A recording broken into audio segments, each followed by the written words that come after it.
Dipojokin, diapain Dipojokin. gitu. Enggak. Walaupun benar kita mesti mengaku enggak. Oh, itu maksudnya. Aku takut kau tersesat. Tersesatnya begini, di luar Mega tidak ada kekuatan. Begitu kencang penggantian ketua, pernah terjadi ke PDI Perjuangan waktu Arifin Panegoro dan Laksamana Soekardi dan Roy Bebeyanis pengen take over PDI. Sama Mas Hasto sama Komarudin Watubun bilang nggak mikir kan.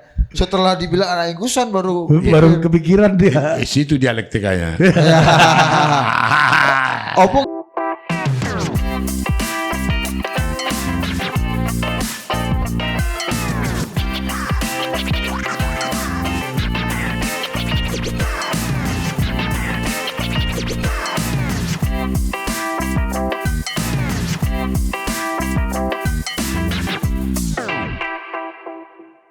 Ya, kita masuk ke PDI nih, Bung. Ya kan, bahwa nih PDI baru aja reshuffle kabinet nih kemarin. Ya, war kabinet dan isinya orang-orang yang ya beberapa jabatan tertentu di split gitu, misalnya Bapilu jadi Bapilu Pileg sama Bapilu eksekutif gitu misalnya. Terus ada bidang hukum, terus bidang reformasi hukum. Apa namanya? Profesor Lauli bidang hukum dan HAM gitu kalau nggak salah. Ada lagi ketua bidang supremasi hukum. Nah, ada lagi, Bong. Beti-beti aja, beda tipis. Apa tuh pesannya mengganti formasi jelang ini? Iya. Dan kenapa harus diganti DPP-nya sebelum Kongres ya. terjadi, Bong? Dengar dulu. Ini terus terang aja.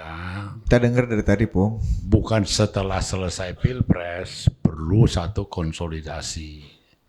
Artinya seperti ini selama ini kan adian di luar DPP, ya kan?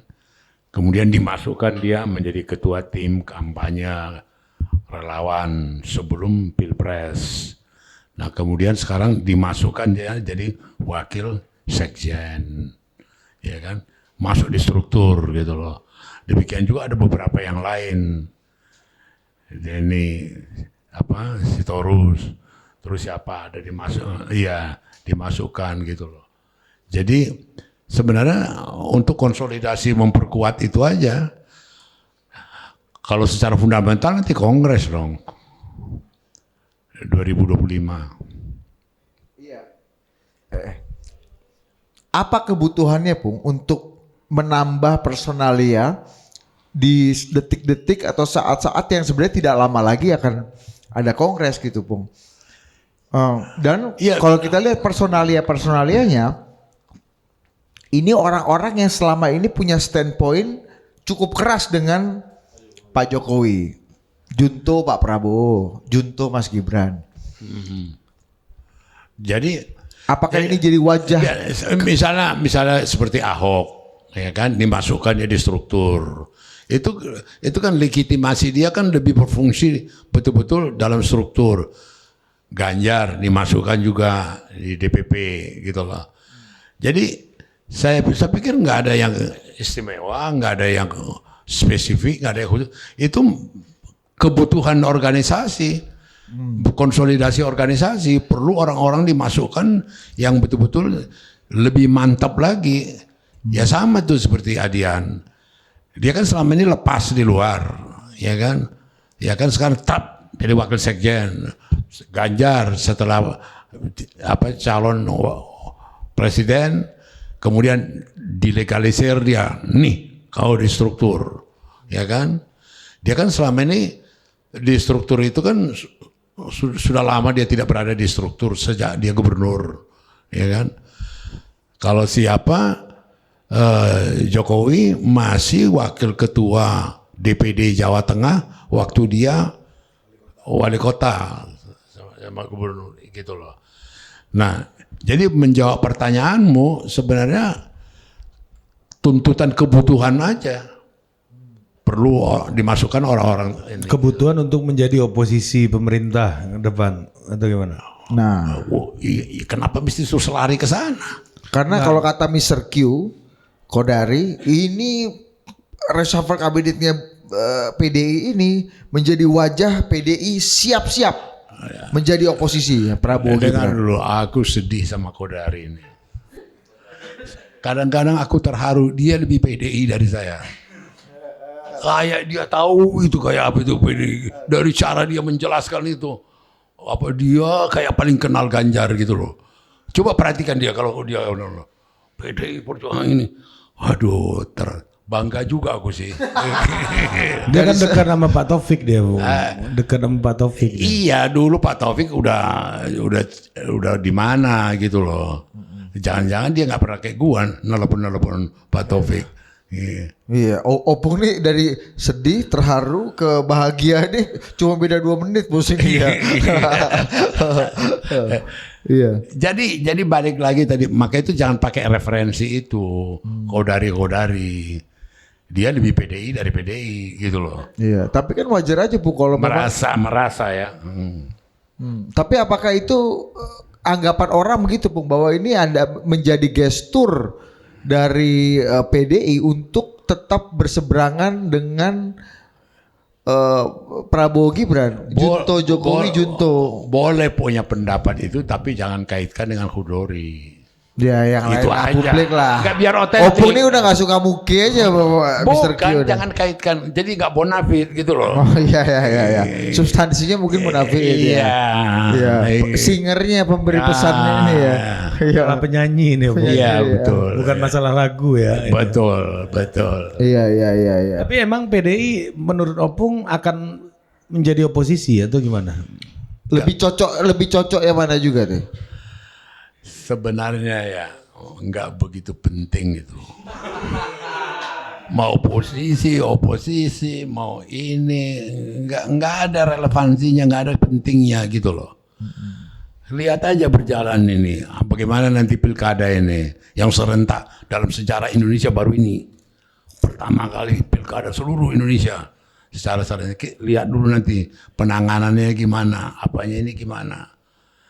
Siapa yang nggak nangis, prihatin, menjerit, nggak tahu ketua KPU yang dipercayakan negara menangani pemilu terlibat skandal picisan. Iya ngerti ya. Indah betul ya. Iya lah, skandal picisan lah. Tukang beca aja nggak begitu. Masih dipilih-pilih pasangannya gitu loh. Apalagi nyebarkan penyakit, ya kan?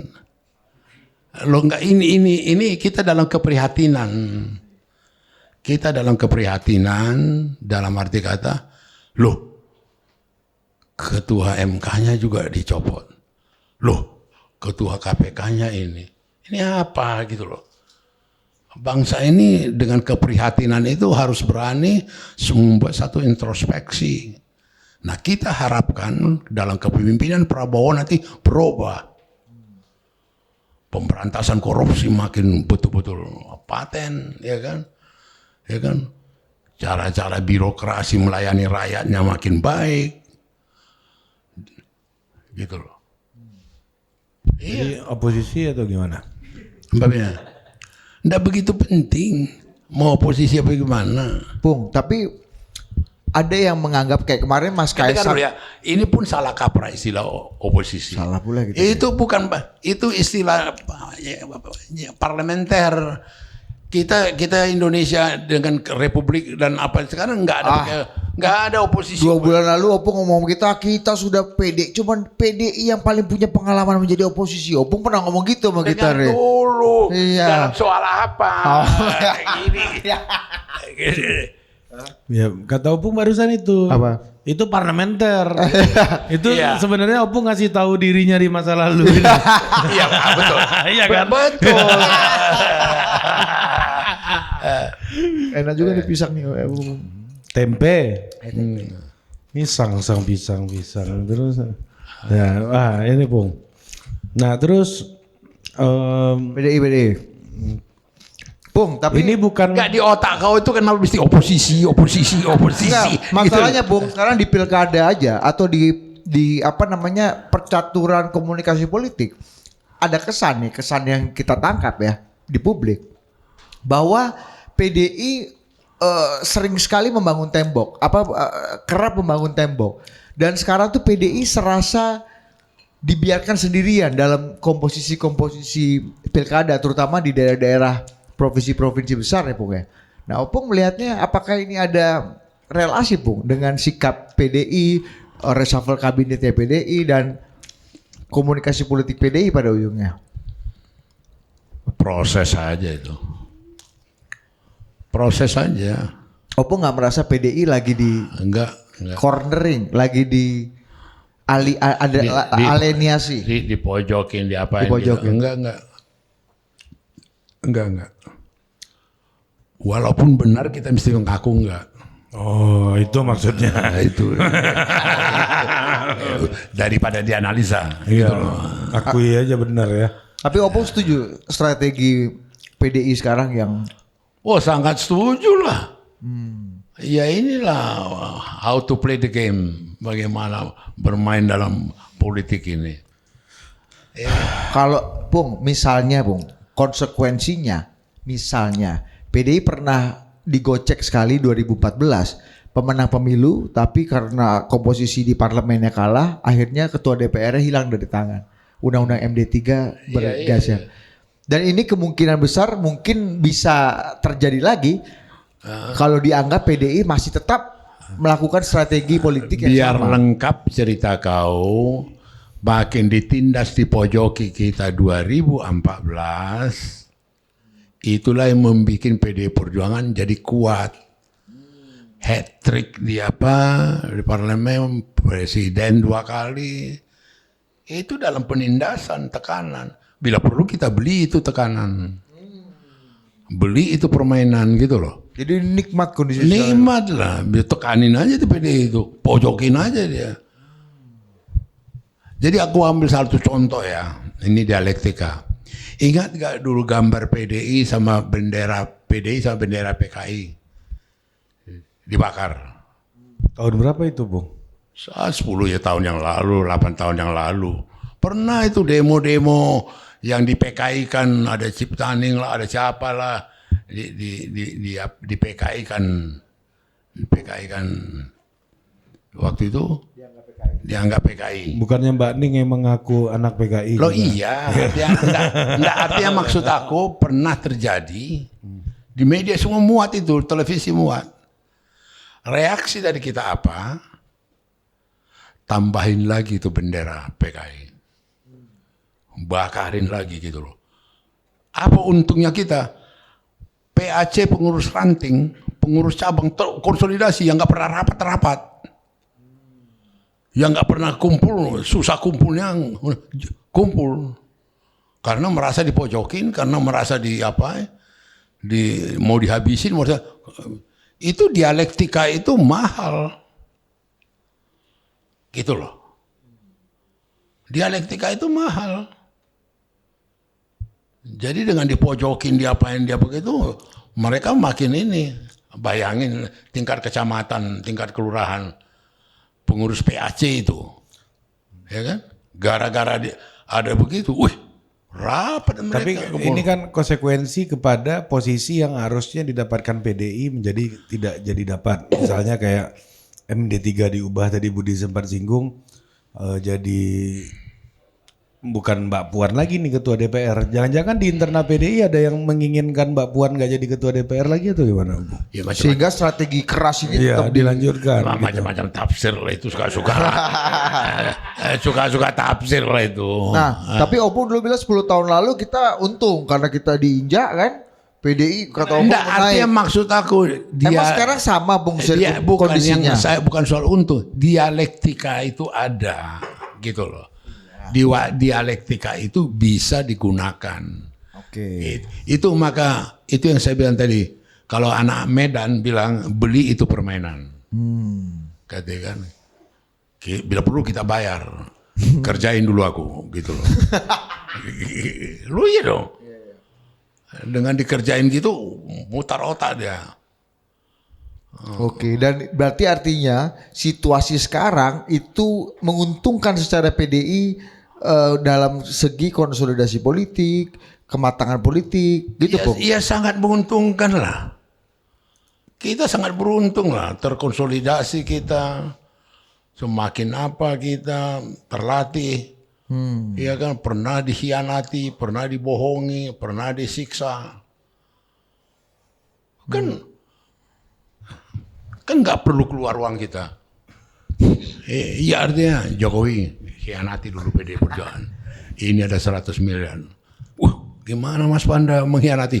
Bilang sama Mega, nggak maju anakmu gitu loh. Gak dua itu kejadian gitu loh. Ngerti nggak dialektika cara berpikirnya? Iya. Dan ujungnya pasti Ya nggak bisa lihat hitam putih gitu loh. Apa yang dilakukan oleh Jokowi ini kepada PDI Perjuangan, beruntung sekali PDI Perjuangan.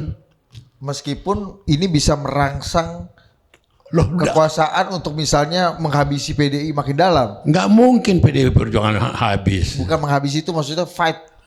Ugal-ugalan Untuk gitu. mengapakan PD pemojokan, nggak mungkin. Ah, kenapa? Nggak ya karakteristik PD Perjuangan nasibnya memang nasib baik. Oh, ini udah nasib. Udah. Iya. Ini Wah, ini susah. udah keyakinan nih bos ya kan. Walaupun susah untung terus. Ini diadu sama nasib kita di Iya. susah. Tapi gini Opung. Banyak orang yang bicara juga ini soal oposisi atau bergabung ke pemerintahan nanti di PDI Perjuangan itu soal internal competition. Ada apa namanya kelompok Mbak Puan yang di DPR misalnya, tapi juga ada kelompoknya Mas Prananda gitu misalnya yang punya posisi sendiri juga. Yang banyak yang mengatakan bahwa yang satu lebih dialogis gitu ya, lebih bisa berinteraksi, yang Pakai satu cara Taufik Kemas lah ya. iya, yang satu lagi itu lebih rigid, lebih kaku dan lebih ideologis gitu. Nah, dua kekuatan ini sebenarnya karakteristik yang bagus dari PDI Perjuangan gitu ya, yang masih memegang sisi ideologisnya tapi juga harus berdialog dengan fakta politik dan realitas politik yang mana kelompoknya Mbak Puan ini yang paling dekat dengan itu gitu. Dan dialog ini terjadi dan banyak orang mengatakan jika PDI oposisi artinya yang lagi kuat adalah faksinya Prananda gitu. Apa kekuatan idenya kekuatan, saya nggak suka nyebut faksi ya, tapi ini dua ide politik, yang satu Bung Karno Soekarno Esporitan, yang satu lagi nih yang lebih dekat dengan realitas politik gitu misalnya, yang lebih mencoba untuk membangun dialog politik. Nah oposisi itu bagi kelompok yang ini adalah posisi yang jauh dari realitas gitu, tapi bagi kelompok ini adalah bagi kelompoknya Mas Prananda ini adalah posisi ideologis gitu.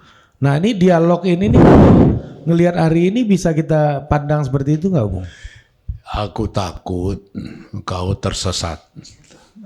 Tersesatnya begini, di luar Mega tidak ada kekuatan. Katakanlah Prananda, Puan menjadi satu kemudian terwujud dalam satu kekuatan, tidak ada. Orang yang tahu PDI di dalam, yang tahu real PDI tidak ada. Peranannya juga tergantung ibu sih, apa juga tergantung ibu. Bahwa kemudian mereka punya pengaruh, enggak juga. Pernah ada coba-coba waktu itu Dewan Kolonel, ya kan, yang mau mengapakan Puan, supaya itu enggak ada. Bubar begitu aja. Dibubarkan Opung, nggak begitu aja.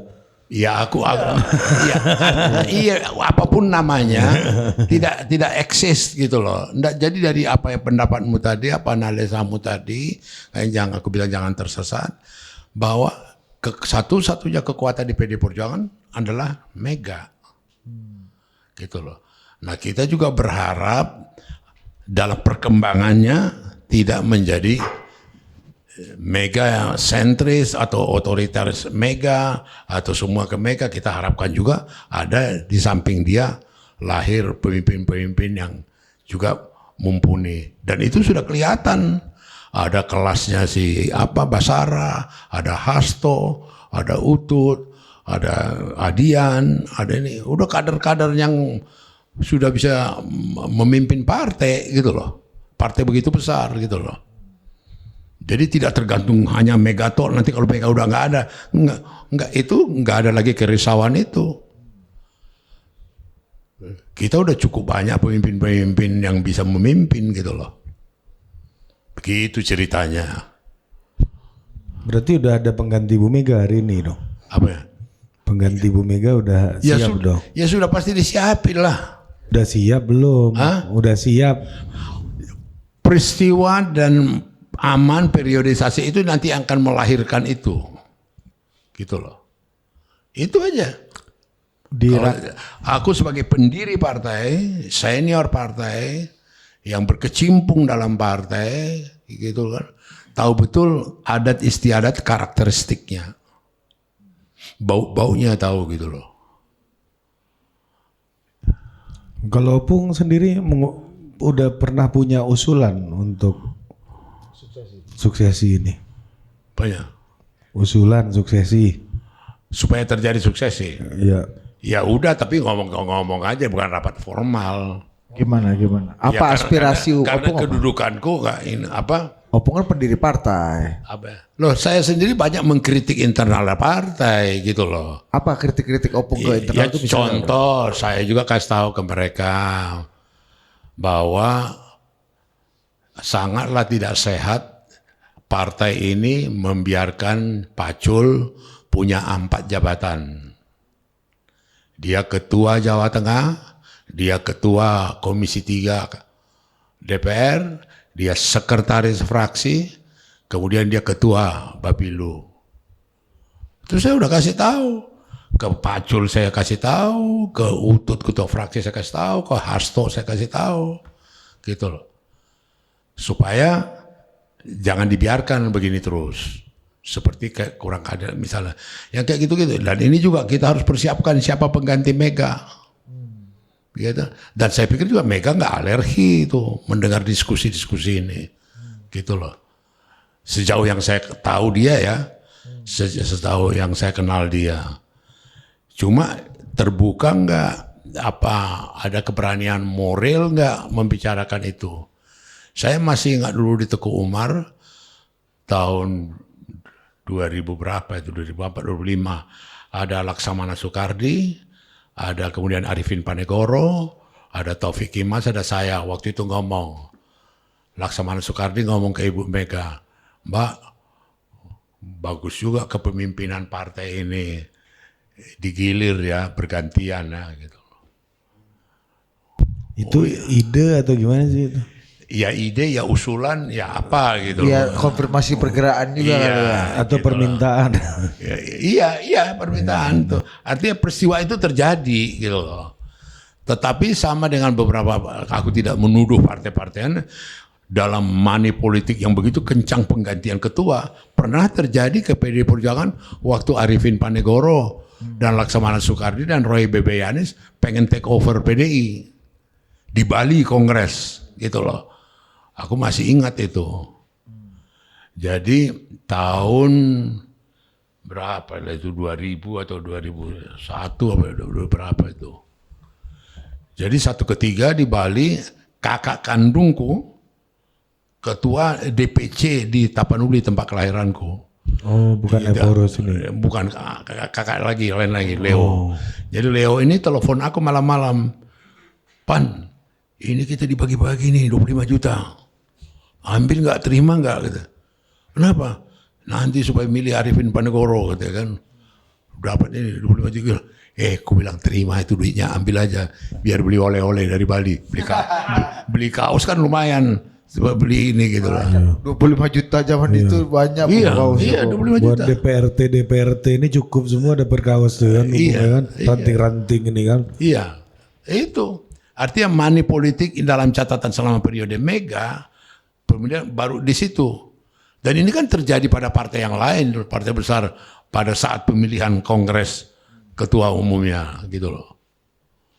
Sama itu waktu Yusuf Kala kalah. Aku kan tanya Yusuf Kala, Pak Kala kenapa kalah? Pak Kala, waduh nggak mampu aku gitu. Dananya besar. Akbar Tanjung juga, kenapa kau Bar? Kok jadi kalah kau? waduh Pan gitu ya. Gak mampu aku ini ya gitu. Loh, itu artinya udah rahasia umum. Kalau Surya Paloh kalah waktu itu juga karena logistik. Belum ada kan mereka. Udah kan 2009 kalah sama Ical. Oh waktu Golkar. Iya. Oh iya. Jagonya Ical dong. Iya. Karena logistik juga. Dan itu mematangkan dia untuk bikin partai. Iya. Iyalah. Betul. Kemarahan bercampur logistik ini jadi partai ya Bung ya. Iya. Kalau kemarahan doang nggak bisa jadi partai itu. Kalau logistik aja tanpa kemarahan juga akan nggak jadi. bisa. Iya. Ada di bursa saham aja tuh. Iya. Nah, berarti kalau kita lihat tadi Opung mau bilang bahwa DPD itu solid untuk mendukung kepemimpinan Bu Mega gitu ya. Dan berarti megasentrik itu bukan sesuatu yang perlu ditakutkan dong karena sudah terjadi kan? Mega apa? Megasentris ini Megasentris. bukan sesuatu yang perlu ditakutkan karena sudah terjadi kan? Loh, udah kenyataannya memang orientasi megasentris. Memang perlu leadership yang kuat, yang solid, yang ini kok. Kalau enggak ini, boy, gampang pemimpin partai PD ini. Iya. Wah, dari mulai kelas tukang beca, buruh pabrik, Iya. intelek, CEO, gitu kan. Ada guru besar, gabung semua di situ. Enggak gampang. Iya. Pung, tapi kalau kata Pak Laksamana Soekardi, Bu Mega itu sudah out of touch from reality. Iya. Sudah tidak menapak lagi dengan realita politik yang kekinian, sehingga keputusan-keputusan politiknya seringkali tidak berujung baik. Menurut Opung gimana? Kalau dia steril dari proses, bolehlah kita khawatir. Tapi dia tidak steril, dia rapat juga sama Hasto, dia rapat juga sama siapa Utut dari fraksi, dia ada dialog juga dengan ketua-ketua DPD. Kadang-kadang ketua DPD itu diundang di ini ke Tekumar atau ngomong di Lenteng Agung gitu. Enggak juga gitu loh. Tapi ketua DPD itu datang ke Tengku Umar, kalau dia nggak setuju berani bantah Bu Mega nggak Bu? Bagaimana kalau Misalnya dia nggak, saya nggak setuju sama ibu, gitu. Ada nggak dialog kayak begitu tuh? nggak ada itu yang kenapa mesti ngomong begitu? Maksudnya kan dialektika. Kalau misalnya ada yang nggak setuju, berani nggak mengatakan nggak setuju kepada Bu Mega? Bu, saya kurang pendapat sama ibu nih, saya nggak setuju. Kita harusnya berbaik-baikan sama Pak Prabowo nih. Kita maafkan lagi Pak Jokowi nih, ya gitu-gitu. Yang belakangan ini nggak nyampe ke situ. Nggak, misalnya. Bahwa terjadi tidak setuju, ya, itu terjadi. Oh, biasa terhadap ya. topik-topik apa, tapi tidak ada buntut itu tadi. Mati nombong ini. Iya, iya. Ya. Nah, ini lagi-lagi nih kita melihat bahwa yang tadi Opung sempat singgung bahwa megasentrik gitu ya. Dan Opung pernah mengusulkan memikirkan suksesi. Dan apa usul Opung kepada partai gitu ya? Seperti apa sih harusnya suksesi yang smooth itu bisa dilakukan? Karena saya yakin banget Opung kalau misalnya suksesi ini tidak terencanakan, kita nggak tahu umur politik Bu Mega sampai kapan gitu ya. Bu Mega harus berhenti berpolitik atas alasan apapun gitu ya. Itu pasti pertarungannya sangat kencang karena di internal PDI ini kan kumpulan gajah-gajah besar semua kan ini. Nah, gimana caranya memastikan ini tetap berjalan dengan baik gitu? Saya harus bersaksi bahwa suasana, situasi yang kau bilang itu tadi gajah-gajah saling bersaing atau bertemu, nggak ada itu. Maksudnya kan ini orang-orang kuat semua di internal PDI Iya ini. betul, orang-orang kuat itu juga artinya mereka juga tahu diri. Artinya dia kuat, dia ini tahu diri, dan juga mereka itu dibesarkan dari cikal bakal DPD-nya proses. Dewan Pimpinan Cabang, Dewan Pimpinan Daerah, baru jadi ini. Proses itu membuat dia siapa dia. Proses itu memposisikan dirinya, pemetaan terhadap baik leadership, kepribadian dan ininya gitu loh.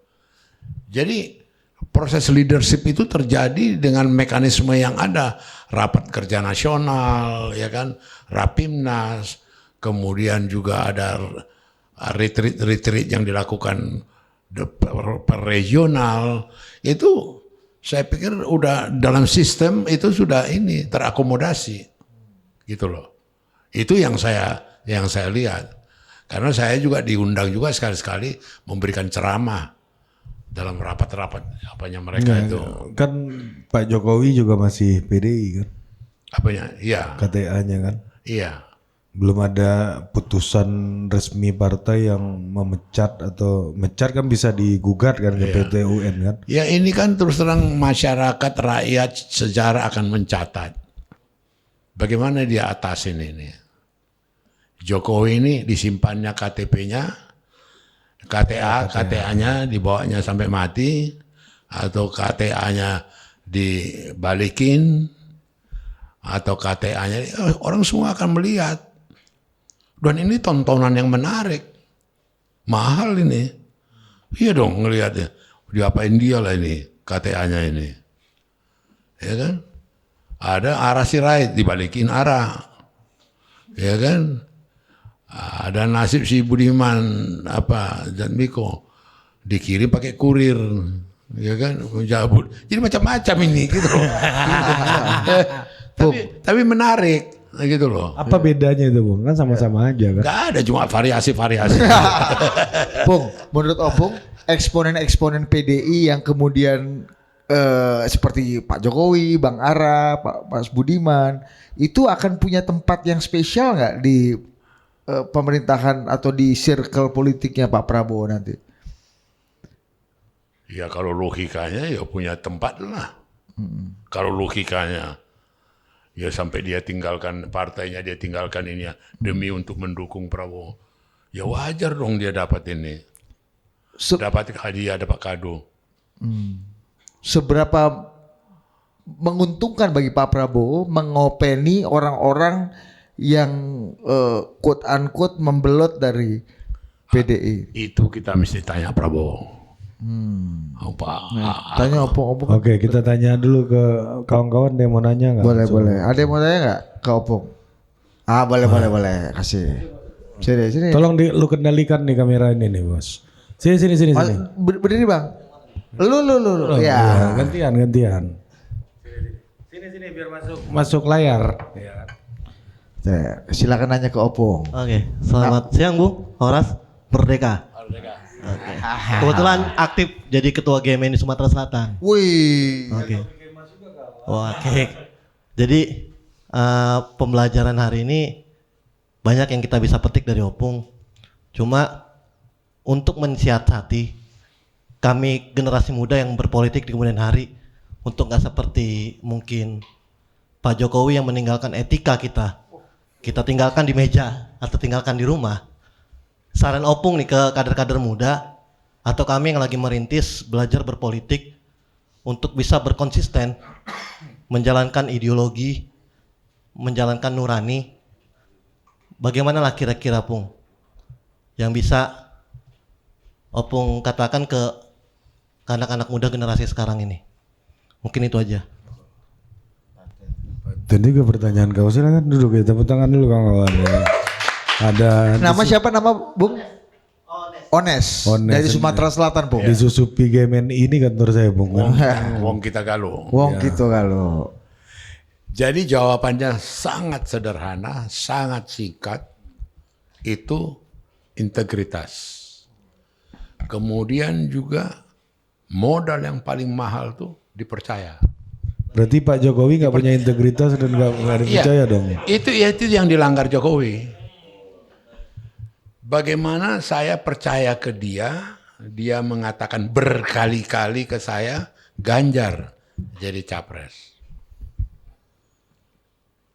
Dia tidak cerita ke saya, kenapa beralih, kenapa berubah. Saya takut dia tidak berani, moralnya tidak berani untuk berterus terang dengan saya. Elakkanlah pertemuan dengan Panda. Gitu loh. Jadi kembali ke pertanyaan dasarmu tadi adalah sejauh mana integritas, bagaimana karakteristik, bagaimana sikap moral, bagaimana soal etika. Ya, norma-norma ini kalau dijaga terjawab. Ya sama itu begitu kayak epidemi itu, begitu kita tidak dipercaya, itu akan berkembang biak untuk tidak dipercaya. Terus ngapain kau nunggu Khairul? Aduh, Khairul 1 jam lagi tuh. Karena udah tercipta beberapa pengalaman orang lain dibikinnya nunggu 1 jam. Itu misalnya, ini soalnya itu yang paling sepele. Oke? Udah terjawab kau punya pertanyaan. Oke, ada lagi siapa tadi? Boleh, maju. Ya, maju dulu kawan. Mantap. Ya, ke meja lu garis-garis kayak Ganjar nih. Iya, lebih ke kayak Prabowo loh kemarin kampanye ya. Salam Pung, perkenalkan nama saya Ahmad Faris Farhan, biasa dipanggil Faris, dari saya mahasiswa UIN Ciputat. Wih, Patah. Izin bertanya Pung. Fakultas? Fakultas Syariah dan Hukum. Syariah dan Hukum. Satu. Izin bertanya Pung. Tadi sudah dipaparkan oleh Opung terkait politik gaya Prabowo itu kan petarung gitu kan. Pertanyaan saya di sini, ketika kita belajar politik dari Prabowo memang sangat gigih dia bertarung sehingga di kali keempatnya dia menang gitu kan. Yang kita ketahui sekarang kebanyakan para politikus senior bahkan semua ketum partai yang ada di Indonesia itu sekarang pada takut kepada Pak Jokowi mungkin Bunga dari gaya politiknya gitu. Apa yang bisa kita ambil gaya politik dari Jokowi itu sendiri gitu kan? Karena sangat menarik sekali, hampir 70% gitu kan kesukaan masyarakat kepada Jokowi itu ketika Jokowi mau turun itu masih tinggi gitu kan tingkat kesukaannya gitu kan. Ketika Jokowi nanti turun, apakah masih ada gitu kan dampak Jokowi kepada pilkada yang ada di Jakarta terkhusus? Itu saja Pung. Sekian dan terima kasih. Ya, kenapa Jokowi ini yang nggak punya partai ini bisa Bagus ditakuti pertanyaan. semua orang ini, Bung? Iya. Dia punya partai kok, PD Perjuangan. Kan bukan Katanya ketua udah Bara. dibalikin sama kayak Bang Ara Dia sama. punya partai. Ketuanya kan Bu Mega. Loh iya, tapi tidak bisa disterilkan Jokowi dari partai. Dia dibesarkan partai, dia punya KTA, dia orang partai. Bahwa dia sekarang menafikan itu lain. Enggak kan di PDI Pak Jokowi kan nggak bisa teken-teken Bu. Iya, yang teken kan Bu Mega sama Mas Hasto. Jabatannya apa? Ya, Ya, aku itu. juga nggak bisa teken-teken. Ya, tapi Iya, Opung kan ketua partai ya kan. Senior. Tetua. Iya. Nah maksudnya dengan keterbatasan Pak Jokowi di partai politik itu, kenapa dia bisa jadi orang yang sepowerful sekarang dan Iya. banyak politisi itu takut dalam bahasanya Farhan tadi kepada Pak Jokowi. Iya. Ya wajar lah, nggak ada yang istimewa. Dia pegang kekuasaan, dia presiden, ya kan, ya wajar lah. Dulu Gus Dur punya partai, pegang kekuasaan, digulingkan juga. Bang. Iya, kawan ini pintar memainkan kekuasaan. Nah itu kan. Jokowi pintar. Ya gimana, gitu. gimana? Ya, Apa rumus kepintaran Jokowi menurut Opung? apanya? Apa rumus Wujud dari kepintarannya Pak Jokowi ini apa? Iya udah akal-akal dia dong. Bagaimana akal-akal dia, bagaimana taktik dia, bagaimana cara dia. Gitu loh. Ya itu. Misal Banyak. contoh Itu dong. Masa dikasih contoh lagi. satu contoh. Contoh apa yang paling telak yang seluruh rakyat Indonesia tahu, contohnya Ini sambil mikir dari bukan dia PDI Perjuangan, dia loyal tegak lurus sama ibu, gak tahu kagak. Wah itu ban hitam itu dalam dunia penipuan itu. itu bukan main itu. Ya itu kan Aku PDI tegak lurus semua. Setelah dilantik Mas Ganjar. Itu juga ditiru anaknya. Kan berhasil ya membina anaknya. Iya kan? Cara bohongi begini loh. Kamu ngomong begini loh gitu. Bung, tapi gara-gara Opung bilang Mas Gibran anak ingusan itu loh, jadi gerakan Mas Gibran berapa? Loh iya dong. Maju beneran dia, Bos. Iya, Opung yang Tadinya kartu kawan udah mati tadinya. Iya, tadinya kan sebelum Opung katain ingusan kan dia dipanggil sama Mas Hasto sama Komarudin Watubun bilang nggak mikir kan. Setelah dibilang anak ingusan baru kepikiran dia. Situ dialektikanya. Opung gimana? Dianggap Opung yang memicu atau mendorong, memantik Mas Gibran ini jadi wakil presiden gimana? Iya, tolong menolong lah.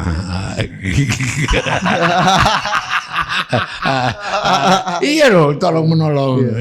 Bung, itu tapi serius pertanyaan Farhan ini, Bung. Kan tadi kalau itu kan tipu-tipu kampung lah. Partai setia nggak setia itu kan inilah.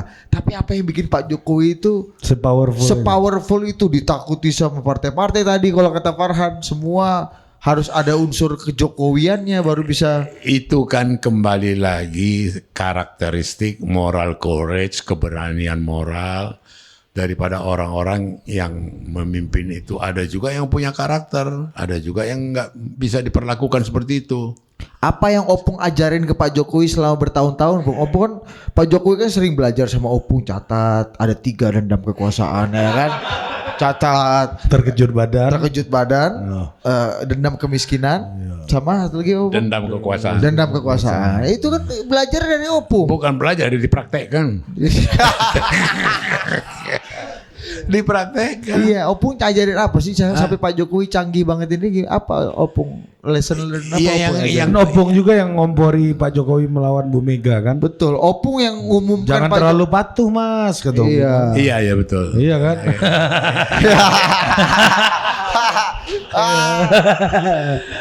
Iya kan Bung? Kalau itu betul.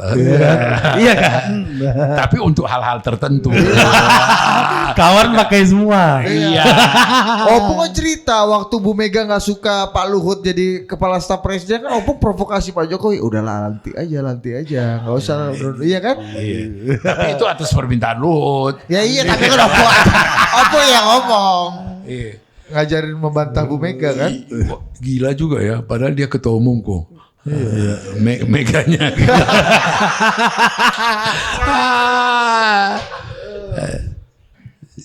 Tapi aku punya keberanian begini, enak tidur. Aku tahu Mega itu juga suka humor. Ya. Gitu loh. Ya.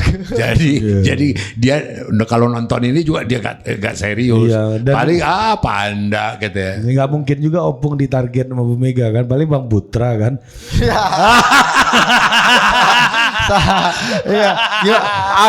Iya susah juga nembak Opung nih kan. Ini Sarah. Oke. Sama kayak ada orang mau laporin Opung ke polisi, males juga kan. Iya. Ditangkap polisi, ngurusnya di kantor polisi susah kan. Harus bawa cek tensi dulu. Iya. Makanan nggak boleh gula tinggi, nggak boleh apa, nasi harus beras merah Pak. Mahal nih kos kita nih kalau ada. Lepas aja lah. Tahanan ini. Wajib lapor aja lah seminggu sekali ya. Gitu. Ya, apa powernya Pak Jokowi menurut Opung kalau kita ditanya apa sumber kekuasaan Jokowi itu apa? Ya itu seperti yang dia katakan tadi, yang 3 kewajaran itu, dendam kekuasaan. Enggak, apa sumber kekuatannya Pak Jokowi sehingga dia bisa punya power sebesar itu? Dia udah lihat kunci-kuncinya, bahwa pertama orang senang menjilat. Orang senang memuji-muji. Ya kan? Kemudian orang ada perlu relasi-relasi, koneksi-koneksi kekuasaan yang bisa bikin uang, ya kan, yang bisa menciptakan kenikmatan. Dia udah lihat itu yang saya bilang sama dia. Satu, kemudian kalau pegang kekuasaan Mas, itu akan menggoda kekuasaan itu untuk lebih lagi. Itu saya kasih tahu. Yang menginspirasi berarti. Minum air. Bukan aku kasih inspirasi, aku ceritakan ke dia. Seperti minum air garam ini kan, makin diminum makin haus. Kan? Iya. Itu. Dan dia catatin. Dilakukan nggak Bu? Omongan gue dicatatin. Jangan-jangan Pak Jokowi bisa nyatet itu juga gara-gara blok note Opung ini dia tiru kan? Bro not gue lupa lagi bro not gue. Iya. Oh ya ada. Ya, hahaha. Kau catat dulu kau punya telepon. Nah. Taruh sini dulu telepon kau. Iya, itu kan mungkin Opung punya kontribusi loh dalam membuat Pak Jokowi semakin kuat dan semakin pintar berpolitik ini. Masih kan nggak Opung dulu cerita Opung yang menceritakan peta politik Jakarta ini kepada. Iya, moga-moga ke situ. Ya kan diartikan dalam rangka menambah pengetahuannya. Saya memang cerita ke dia siapa itu Abu Rizal Bakri, siapa itu Yusuf Kala, siapa itu Surya Paloh, siapa itu Megawati. Saya kasih tahu sama dia. Gue berhari-hari sama dia itu kursus itu. Karena pikiranku dia cuma 2 tahun di Jakarta. Pergaulannya minim. Orang-orang yang dia kenal terbatas gitu loh. Ku kasihlah dia pengetahuan. Gitu loh. Kasih pengetahuan ini. Nah setelah dia pintar, dia ngerasa nggak perlu lagi dengan saya, susah udah ketemu. Gitu loh. Itu sebagai seorang pembelajar menurut Opung Pak Jokowi ini pembelajar yang baik atau buruk? Ya untuk kepentingannya pembelajaran yang baik. Artinya mana menguntungkan dia gitu loh. Iya Pak, itu baik. Ya.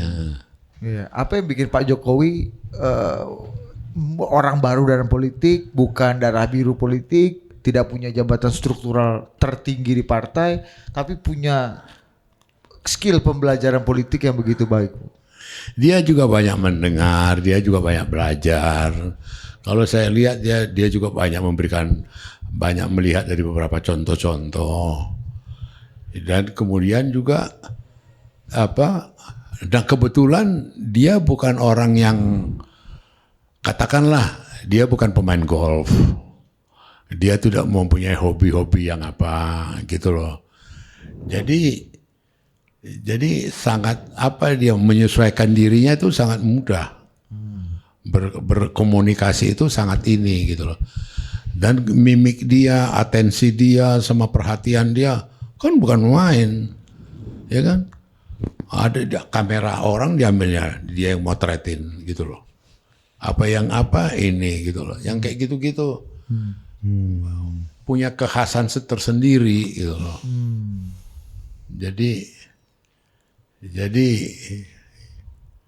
ya itulah Jokowi. Itulah kehebatannya dia juga, Bung ya. Bisa dibilang hebat, bisa dibilang nggak hebat. Males banget muji ini loh. Iya. Ada mau nanya lagi nggak, Dinda? Sini dulu. Baju lu udah ganjar nih. Ya. Ini lebih ke. Lu Lutfi Taci Yasin atau gimana? Oke. Thank you Bung. Aku dari Manado, dari STT, dari Sekolah Teologi. Pakai ini ya, Opung pernah pakai kemeja kayak gini juga kan ya. Kemarin-kemarin ya, sengaja pakai kemeja ini garis-garis. Ya, supaya untuk mengingatkan Opung lah gitu ya. Untuk pertanyaannya, aku justru secara pribadi pengen tahu dari Opung, pasca Jokowi ini seberapa masih paten enggak barang ini. Jadi ketika Prabowo memimpin sama Gibran, apakah Jokowi ini masih punya power enggak sih? Bisa mengintervensi atau apapun itu ya, main di belakang dan sebagainya. Terus pasca Jokowi, kalau menurut Opung, Jokowi ini bisa jadi ancaman enggak untuk PDI itu? Ketika Prabowo sama Gibran memimpin ataupun di momen pilkada nanti, bisa itu enggak PDI bisa goyang gitu? Untuk kan kelihatan PDI itu, kalau menurut aku secara pribadi, cuma lihat secara awam, jalan sendiri gitu. Jadi di daerah-daerah kayaknya enggak banyak yang mau berkoalisi dengan partai ini. Ya itulah Bang. Thank you Bang. Oke. Masih paten nggak barang ini pasca 20 Oktober? Banyak juga pertanyaan ente. Iya. Kesannya satu pertanyaan tapi banyak anak turunanmu. Ayo. Iya. Opung pun lupa sama pertanyaanmu tadi kan. Ini pasca Oktober ini Pak Jokowi masih paten apa enggak? Dan nanti Pak Jokowi ini ke depan ini pasti jadi ancaman enggak untuk PDI ini ganggu-ganggu? Nah di pilkada gimana? Kalau ancaman buat PDI jauh panggang lari api. Kalau PDI ancam Pak Jokowi mungkin. Iya. Mungkin kan. Artinya ini kalau di dunia preman ini bermain di kelas. Coba kasih dulu. Artinya kelasnya bukan kelas yang ditakuti, disegani. Kelasnya Jokowi, dia sendiri membuat dirinya kelas yang dicemohkan. Beda itu. Nah, kalau dia punya karakter, dia punya integritas yang tinggi, ya disegani, punya power. Tapi dengan berkhianat, ya udah tanya aja. Yang orang-orang di desa, di kampung, di apa itu. Bagaimana dia khianati Mega begitu mudah. Ya itu sudah mencerminkan reputasi dia.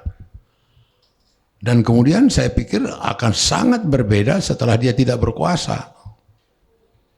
Sangat beda. Apa bedanya, Bu? Artinya sikap, lihat aja nanti kayak apa. Ini tontonan yang paling menarik ini. Setelah nanti 20 Oktober Prabowo jadi presiden, pepatah Jawa itu legendaris mengatakan ora iso matahari kembar. Kerbau yang di bawah kolong rumah itu aja resah.